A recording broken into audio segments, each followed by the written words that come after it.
Hello friends, in today's video I'm gonna be walking through how to create a blog post template in Squarespace.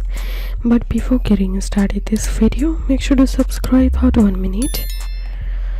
In your home menu, click on pages and click on this plus icon and select blog.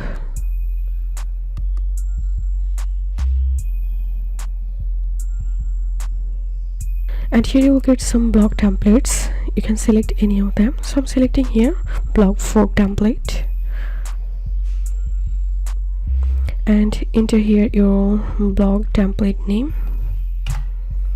And here we can see the blog page has been added.